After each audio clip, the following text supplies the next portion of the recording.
Merci Chantal et merci aux organisateurs. Je suis très honoré d'être parmi vous dans ce contexte et sur une question qui me paraît tout à fait fondamentale, cette question du vote. Et dans un moment qui est un moment de crise où nous nous trouvons aujourd'hui et où tout ce qui relève de l'élection est fortement remis en question. C'est sûr que dans nos sociétés démocratiques, le vote, c'est un peu un point d'Archimède. La représentation, c'est un peu l'alpha et l'oméga. Et en même temps, on ne cesse en ce moment, mais ce n'est pas récent, de remettre en cause les élus.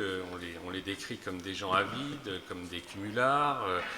Et en plus, on s'aperçoit que dans le contexte de la globalisation, le pouvoir des élus est relativement aujourd'hui limité. Donc on se pose aussi la question de leur place et de leur statut dans une société comme la nôtre. Donc c'est autour de ces questions que je voulais parler, mais peut-être en prenant un point de vue qui serait plus justement un point de vue d'anthropologue, un point de vue un peu décalé, disons, par rapport à la situation présente. Récemment encore, il y a eu toute cette controverse à propos du cumul et à propos de la manière dont finalement l'élection signifiait très souvent un mode de captation du pouvoir. Je crois qu'il y a plusieurs choses qu'il faut distinguer. Il y a la question du vote proprement dit. C'est pas bon là. Oui. Il y a la question du vote proprement dit, voter, et puis justement la question de l'élection. Et l'idée que je soutiendrai ici, c'est que peut-être que le vote, on peut s'en débarrasser, mais je pense, quand je dis encore et toujours l'élection, c'est que l'élection, non, on ne peut pas s'en débarrasser. Je pense que l'élection correspond à ce que j'appellerais une dimension anthropologique de la politique. C'est un peu l'idée que je développe, c'est-à-dire que dans toutes les sociétés dans lesquelles j'ai travaillé, il m'a été donné de travailler dans des sociétés assez différentes de la société française, émergent un certain nombre de figures qui sont des figures de représentation, qui sont des figures de mandataires en quelque sorte.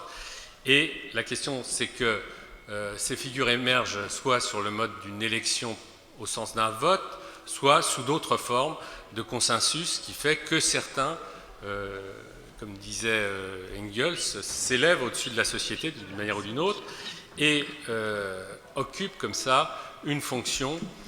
Et toute la question, c'est justement dans quelle mesure l'élection ne va pas à un certain moment s'identifier à une forme de captation du pouvoir.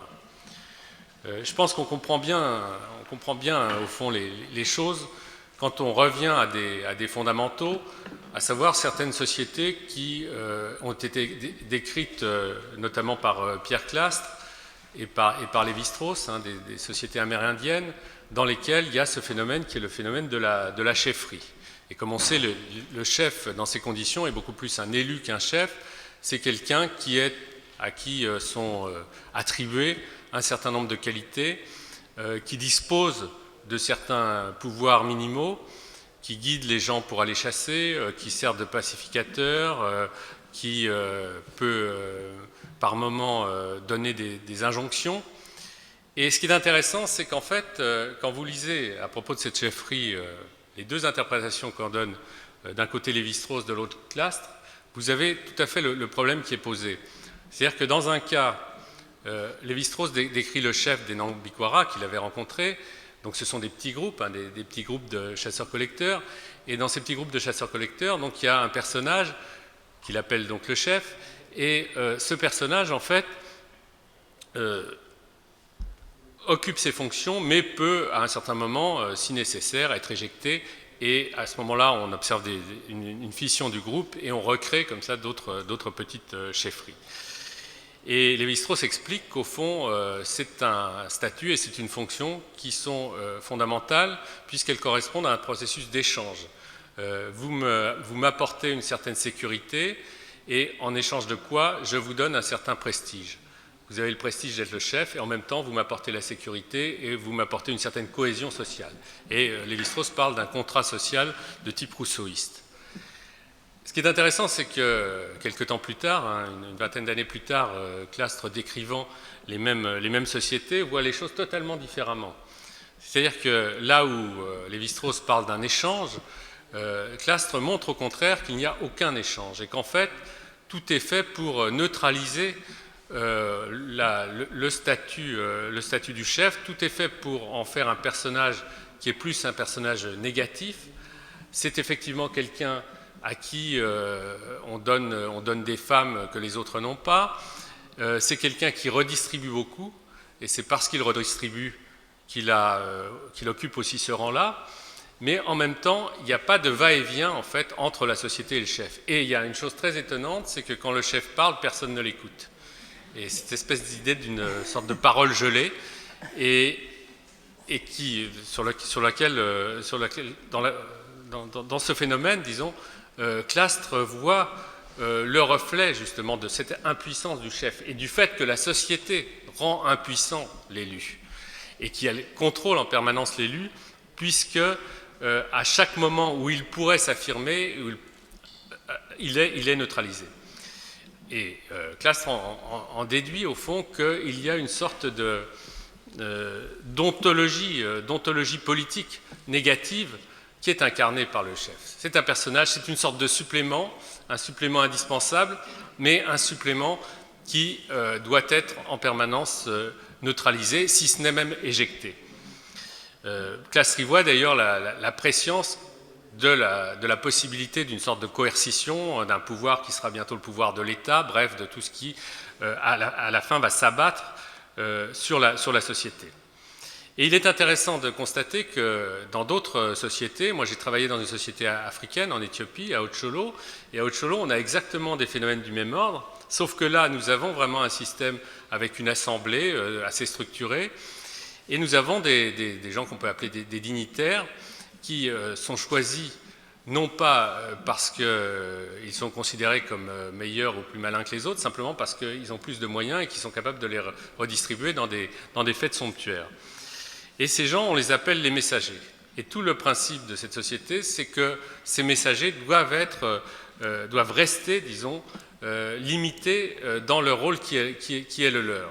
Le messager, c'est celui qui introduit une assemblée, parce qu'on fait beaucoup d'assemblées et toute la politique se gère par assemblée. Là, on a une véritable forme de démocratie active. Donc, et puis, c'est ceux qui ensuite synthétisent un peu et exécutent les décisions des assemblées.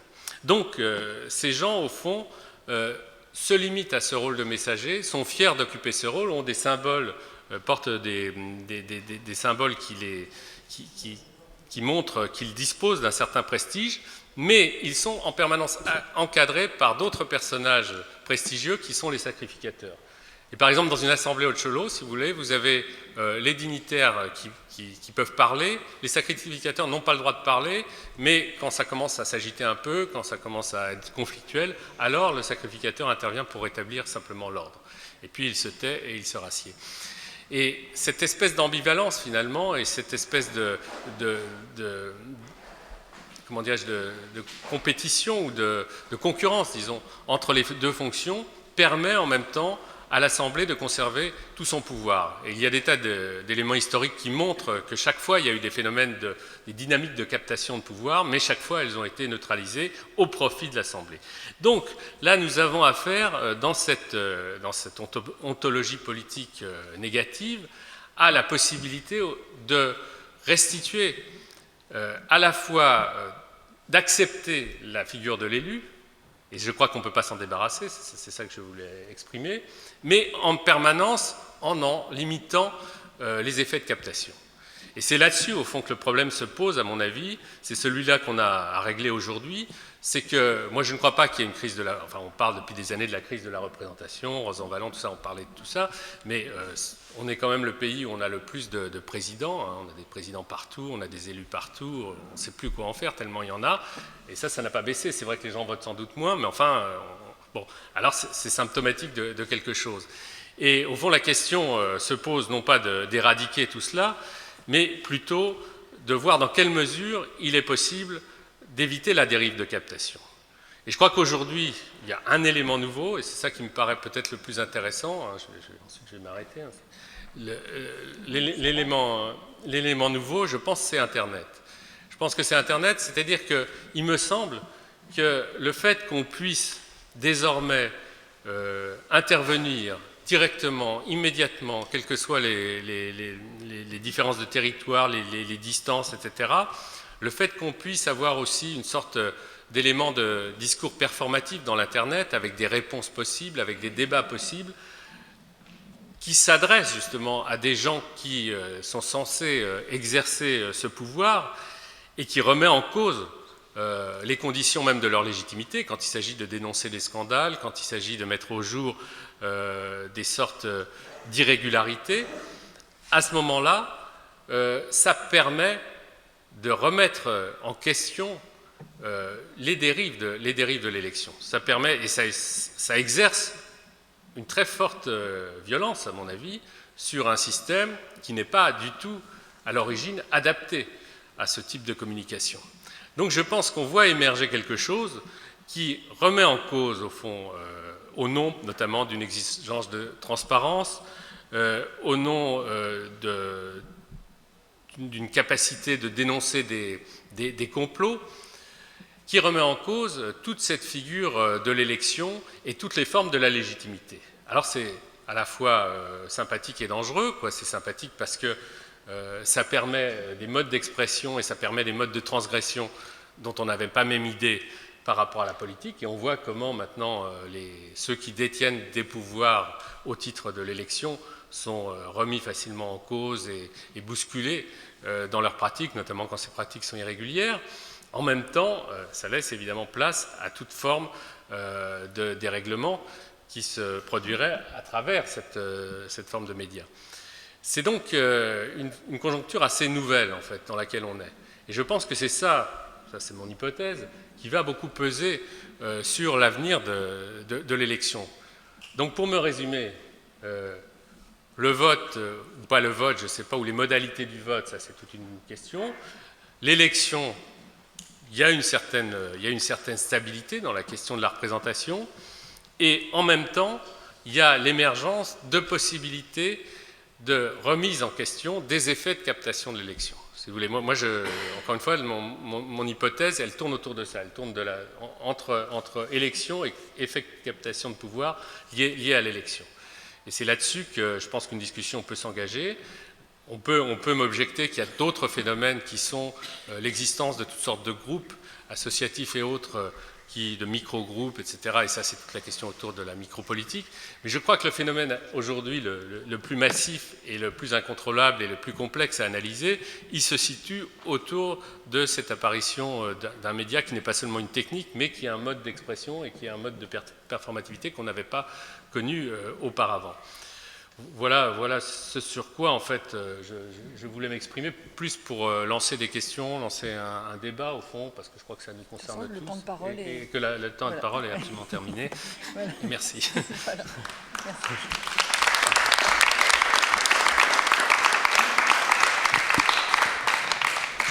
Je passe la parole à Sophie Vanish.